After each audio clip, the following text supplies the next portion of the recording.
If you want to score in the top 1% and get a 175, you're going to have to fight really hard for those points because everyone at that level is working like crazy for this. I understand that 174 is an elite score, but I feel like it's within reach because I am at a great level, but I want to be at an elite level. So I don't think I can just cut corners. This is Joshua, and he's looking to go from a 165 to a 175 in the next 2 months. My name is Steve Schwartz, and I've been teaching the LSAT for the past 20 years, and I also scored a 175 on my own official LSAT. Today, Joshua is going to bring me his biggest LSAT challenges, and I'll help him address them as he looks to improve his score by 10 points. What's your target or goal score? It's high, but a 174 plus. I think 174 minimum actually for me is what I'm shooting for, and I think it's based off of my, the work that I put in my practice tests, and I know what I've been capable of up until this point. Just about getting the actual score on paper officially. Yeah, no, it's a great goal to have. No reason to shoot for anything less. Where are you scoring right now? So right now, probably in the low 170s, but I just started back up with the test. When I was on my peak, probably the mid 170s. I got a couple 177, 178s under my belt a few months back. I would say right now, probably just the low end, only because, just getting back on the groove of things and back at the swing of things. When Joshua said he's aiming for a 174 at minimum, I immediately thought, yes, this is the mentality that separates the truly elite from the rest. Most people set safe goals because they're afraid of failure. They'll say, I'd be thrilled with a 165 even if deep down they want a 175. Why? Because if they miss 175, they can shrug and say, well, I never really expected it. It's emotional insurance. The problem is that safety goal becomes a ceiling that you never end up breaking through. But a target of 174 or above forces a totally different level of commitment. It changes what you notice in your prep and how you show up. Suddenly, I got 2 questions wrong isn't just pretty good, it's a flashing red light that demands a post-mortem. You're no longer satisfied with the vague notion of progress. You need specifics. Which trap answers got me?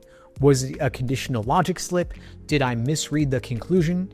And so, when we work with students aiming this high, one of the first shifts we see is in how they handle review. They stop treating wrong answers like bad luck and start treating them like case studies. Every mistake becomes a lab experiment. What happened? And why? And how do I make sure this never happens again? It's a completely different mindset from someone just hoping to score in the 160s. And yes, this mindset shift is uncomfortable at first.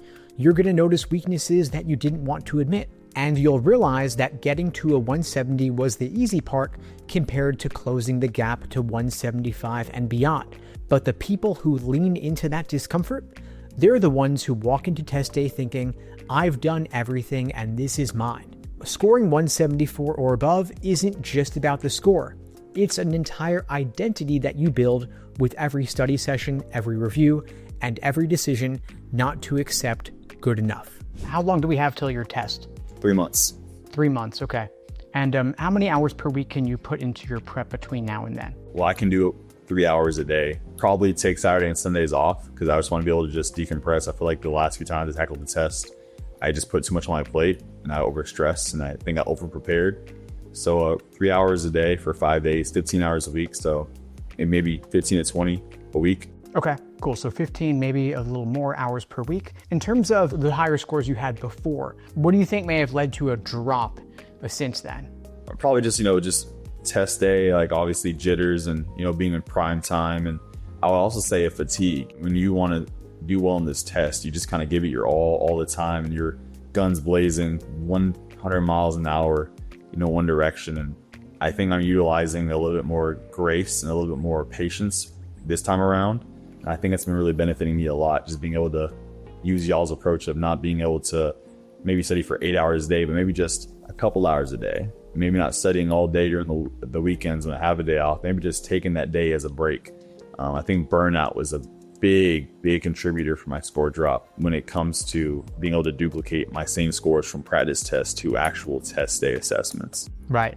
No, that's really good advice there, just to slow it down, focus on mindset, let yourself center, because it's not a test of memorization, right? It's a test of skills. Yes, And sir. so if you can get yourself in a good headspace, you can unleash those skills that you've built over time.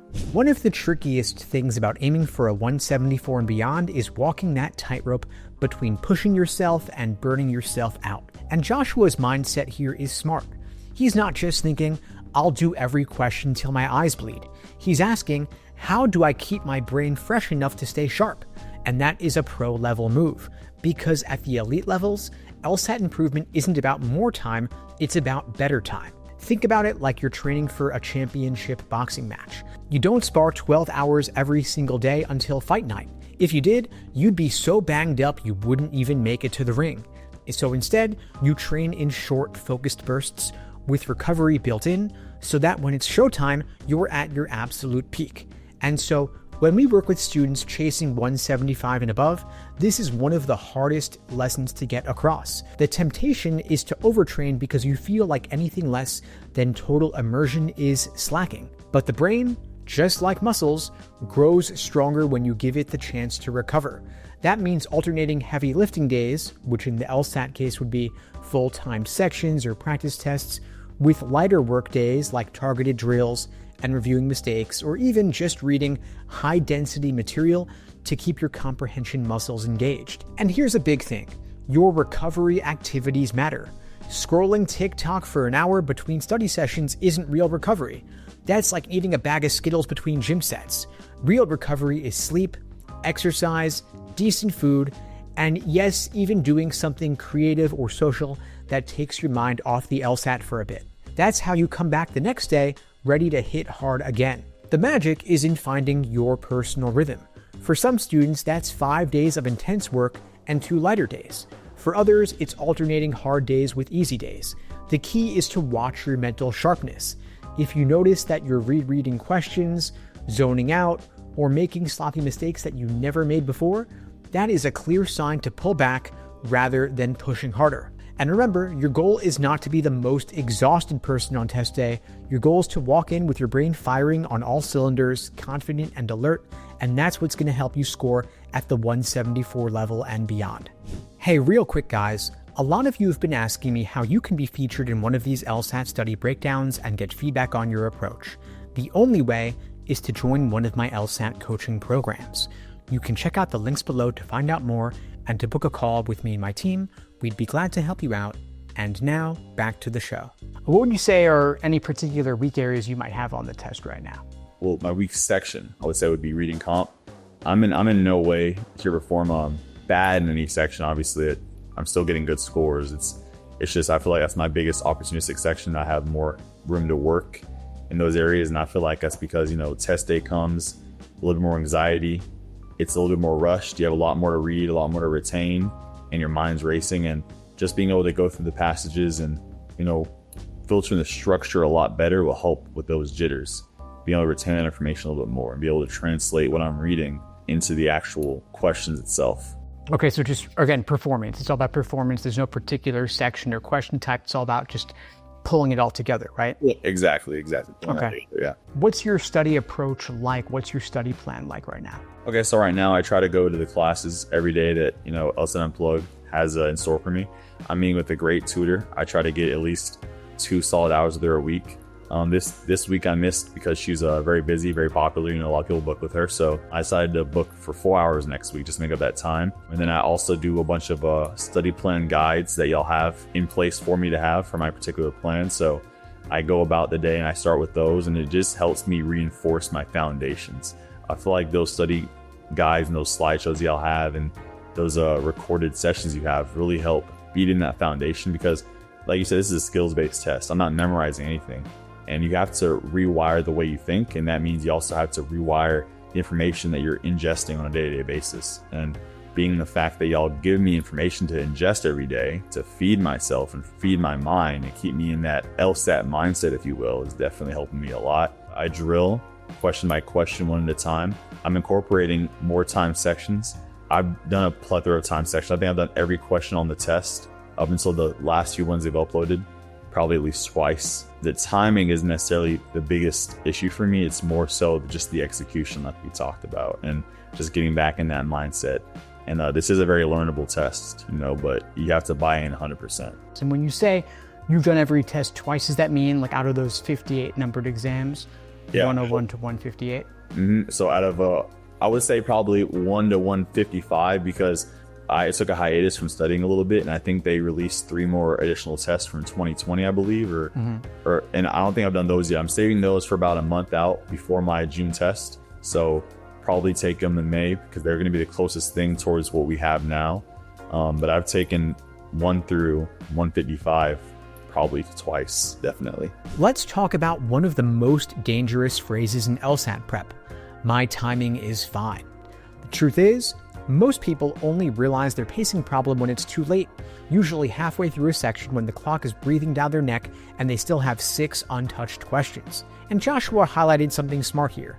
You don't just want acceptable pacing, you want deliberate, controllable pacing, the kind that buys you decision-making power. Here's what I mean. If you're able to solve the first 10 questions in 10 minutes, you've banked time for the harder ones later.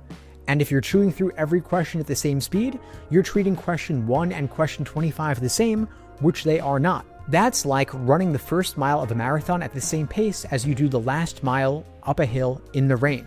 And so, with our students, we aim for pacing benchmarks that feel slightly aggressive at the start. Why? Because real test day adrenaline tends to slow you down. If you can finish the first 10 questions in 10 minutes during practice, you're training yourself to have time left to think when the curveballs come later. So here's the pacing trap almost everyone falls into. They say they're pacing fine, but they don't track split times like questions 1 through 10, questions 11 through 20, and questions 21 to 25. Then, they'll get to question 22 with only 3 minutes left and wonder why they end up guessing on the last 3. So fix it now by timing yourself in chunks. Write your split times at the top of your scratch paper, and then when you notice a slowdown on a medium question, make the hard call. Flag it, skip it, and move on, come back to it later. Skipping strategically is not failure. It is protecting your mental energy for the ones you can crush. And if you're thinking, Steve, won't skipping mess with my flow?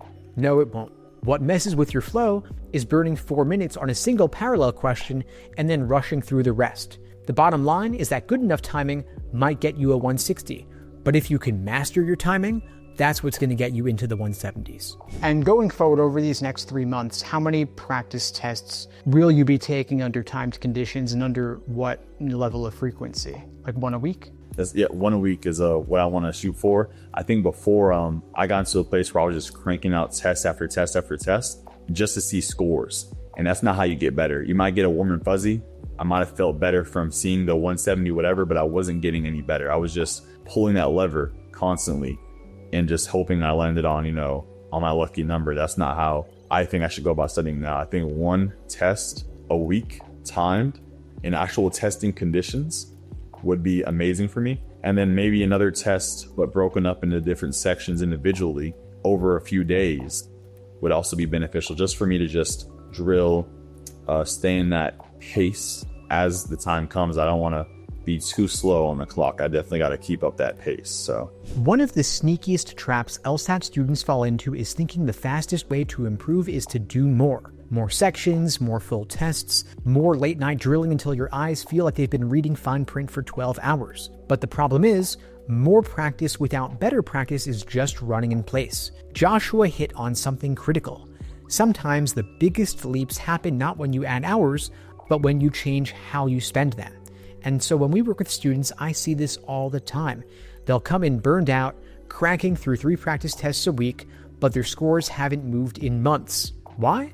Because they're reinforcing the same bad habits over and over. That's like trying to get better at free throws by shooting with the wrong form. You're just getting better at missing. The smarter approach involves 2 things. The first is getting ruthless about review. The second is matching your study format to your goal. When I talk about review here, what I mean is that every test, every section, every set of questions should leave you with specific takeaways. If you can't name at least one thing you're going to do differently next time, you're wasting the attempt. When I talk about matching your study format to your goal, what I mean here is that if your pacing's shaky, you want to do timed sections, not just full tests. And if your accuracy is low on certain question types, you want to isolate those and drill just them. Think of it like going to the gym. If you want a stronger bench press, you don't do random exercises, you target chest and triceps. And Joshua's point here really nails it. Adding volume only works if you already have a solid process. If your process is weak, more reps just make the weakness stronger. And here's where it gets kind of funny.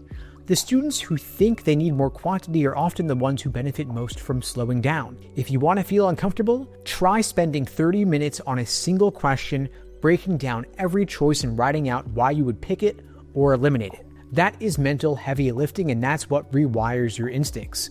And so if you've been stuck, stop obsessing over how many questions you've done and start obsessing over how many lessons you've learned. The LSAT does not care about your practice log. It cares about the decisions you make under pressure, and better decisions come from better practice, not just more of it. What does your review process look like? Great question. So right now for my review process, if I get the question right, I want to be able to not only get the question right, but I want to explain why the question's quote unquote right. I want to be able to explain myself what type of question type it is. I have methods for every question on what's being asked per question, right? Like for a flaw question, I need to understand that a flaw question means, hey, I'm looking for something that the argument is actually doing and is an actual issue for the argument. If I'm hitting all those markers, then, I move on. However, if I get one wrong, I find that there's multiple different issues with that. One, I picked the wrong answer. So I need to understand why I chose the answer I chose. There's obviously a disconnect in understanding there or logic, and why I chose for the right answer to be wrong. So I'm making multiple different flaws or mistakes when I pick a wrong answer choice. And that can be kind of difficult because usually I'm not doing that blindly reviewing. I see the answer almost immediately, and I have to be very humble and unbiased and really ground myself and say, hey, you can say, oh yeah, I see that that's the answer. But in reality, you really need to hone in on that and humble yourself and say, hey, you didn't see this. In hindsight, 2020, great. You see it now because you know what the answer is. You know exactly where to find it. But in reality, before you knew that, you didn't know what you were talking about. And that's an issue. Being able to just dive into that has really been helping me. Now, luckily, I'm in a spot where I don't necessarily miss a whole lot of questions, which is great. And usually questions that I do miss are just about the confidence issue, right? It's like, wow, I thought that was probably the right answer, but for some reason it didn't sound exactly the way I wanted it to. And I chose something else that just sounded cool, but was absolutely wrong. And that just comes from, like I said earlier, just humbling myself. I feel like some people need to approach this test a little bit more cocky, right? And a little bit more confident to mask the fact that it is a difficult test and people are nervous about it. I feel like I'm in a position now where I'm kind of opposite. I feel like I'm a little too cocky and arrogant when it comes to tests at times. And I need to give the LSAT a little bit more credit. You know what I mean? So I'm in a weird spot, right? Because I am at a great level, but I want to be at an elite level. So I need to just pump the brakes a little bit here and there. Yeah, no, I think your analysis there is spot on. Some people are overconfident, some people are underconfident. And as you get up to those higher levels, you recognize more and more, how little you can assume based on a set of facts, and you recognize and you give the LSAT their respect in terms of all the tricks and traps it's laying, and over time you're going to spot more and more of them. So what you're saying about review makes sense. Are you keeping any kind of error log or mistake journal around the questions you're getting wrong? I am. So if I get a question wrong, I write it down. I write down the test section and number, and then I write down if it's like LR or what type. I want to get into the habit of, and this might be redundant, but it is what it is. If I get, like, let's say a necessary assumption question wrong, I'll go back and I'll review necessary assumption explanation that y'all gave to me to review. And even though it might be rudimentary, it's like, hey, at the end of the day, I got a necessary assumption question wrong. Maybe if we need to beat that language and those skills back into me, then that's just what we have to do. And it's just about being disciplined, being honest with myself. Like I have a goal. I have a pretty high goal and a pretty high standard for myself. So I don't think I am in a place where I can just cut corners and waste time. Here's a truth that most high scorers eventually learn. Your biggest LSAT breakthroughs rarely come from doing more questions. They come from dissecting the ones you got wrong. And Joshua gets this. He's not just saying, oops, I missed it, moving on. He's slowing down to figure out exactly why. And that's the difference between plateauing at a 168 and pushing into the 170s. When we work with students, I tell them the goal of review is not just to know the right answer, it's to reverse engineer your brain's thinking process. You want to ask, where did I get off track? Was it understanding the stimulus, identifying the flaw, or eliminating wrong answers? You want to also ask, What bait did I bite on? What trap did I fall for? How would I catch this next time in 15 seconds or less? And this question is gold because real progress comes when you can spot the pattern instantly. And here's another tip that Joshua's approach reminds me of. You don't just review the questions you got wrong. You also want to review the ones you got right but felt unsure about, because those are ticking time bombs. If you barely scraped by on them in practice, odds are they're going to sink you on the real test under pressure. And yes, this kind of review does take time. It's not glamorous, it's not fun, but it's the single best way to bulletproof your skills. Bottom line, drills and time sections build speed, but review builds accuracy. And accuracy is what lets you take risks later, like banking time on easy questions, because you know you're going to nail the tough ones later. That is the secret sauce for going from great to elite. Hey, real quick guys, if you're just getting started with your LSAT prep or you're looking for a quick refresher, you can grab your free easy LSAT cheat sheet linked below this video. It's jam-packed full of concrete actionable tactics you can take and apply to your LSAT prep for a quick score boost, and it's 100% free, so you can grab your copy below. And now, back to the show. One thing I would keep in mind is that sometimes when you get a question wrong, it's not about the question stem type, right? So it could be the method of reasoning in the stimulus, it could be a trick or a trap in the choices. And so if you're getting just one necessary assumption question wrong, that might not be sufficient reason to go back into a deep dive on those question type fundamentals. But if you saw that you were getting a disproportionate number of them wrong, Okay. then that could be a place to look at it. I'm just saying this because I want to make sure that you're studying as efficient as possible. Right. Okay, that makes a lot of sense. And sometimes you can be your biggest critic, right? Like when you're just in this process. So I think I needed to hear that. So I appreciate that. Yeah, I mean, overall, your approach is sounding really solid. I'm not seeing any glaring issues or red flags in terms of what your approach is like or how you're spending your time. I think the big thing for you is just making the most of your review process. And so if you have those 3 hours a day to spend studying for this test 5 days a week because you don't want to burn out, you want to have your weekends free, then I would say you're taking that test, you're reviewing it in depth, you're taking those individual sections over the course of the week, you're reviewing those as well. I suspect you're not lacking in the fundamentals just based on where you're scoring, and it may just be that you need more time focused on review. Exactly. I think you're absolutely right. The last scores I had, I have pretty good scores on record because I studied so many hours a day, so hard for so long.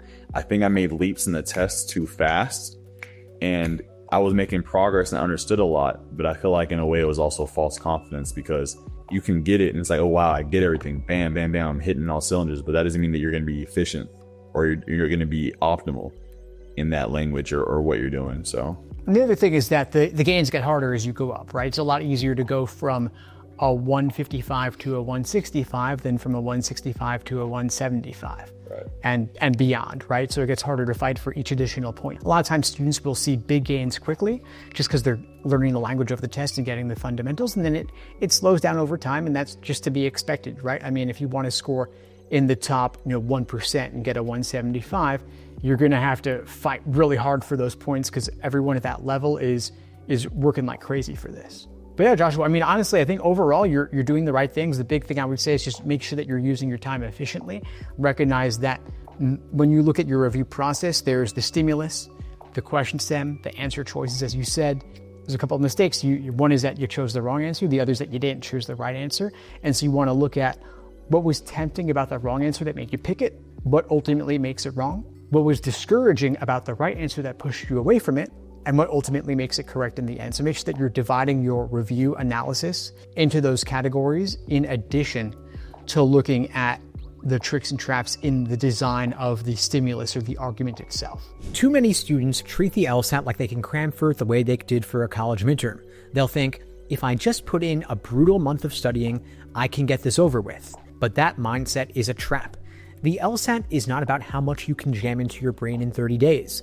It's about building a skill that's both deep and automatic. And Joshua's progress shows exactly why the long game approach works better. Early on, he had moments of brilliance, but he couldn't sustain them across an entire test. And once he shifted to consistent, structured practice over time, his performance stabilized and his ceiling rose. And for that reason, we build study plans for our students that intentionally layer skills, starting first with the foundation, where we fix bad habits and help our students learn the fundamentals cold. Then we move into refinement, where we stress test each skill in tougher timed conditions. Then, finally, we shift to performance, pulling it all together under real LSAT constraints until it's second nature. Now here's why this matters. If you go too hard too fast, you're gonna hit burnout before your score peaks. You'll start dreading your study sessions, second guessing every answer, and your accuracy is gonna tank. But if you spread out the work and make steady progress, you're gonna build compounding gains, the kind that stack week after week without you losing momentum. And that long game mindset also changes how you think about mistakes. In a sprint, every wrong answer feels like a crisis. But in a marathon, mistakes are data. They show you exactly what to fix, so you're stronger the next time you see a similar question. So here's a quick mental reframe.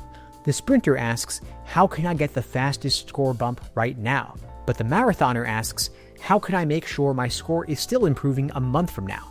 Now your LSAT timeline should feel sustainable, not like you're constantly teetering on the edge of collapse. That's how you walk into test day confident, calm, and ready to perform, not just survive. Because the truth is, the LSAT rewards the long-term thinkers.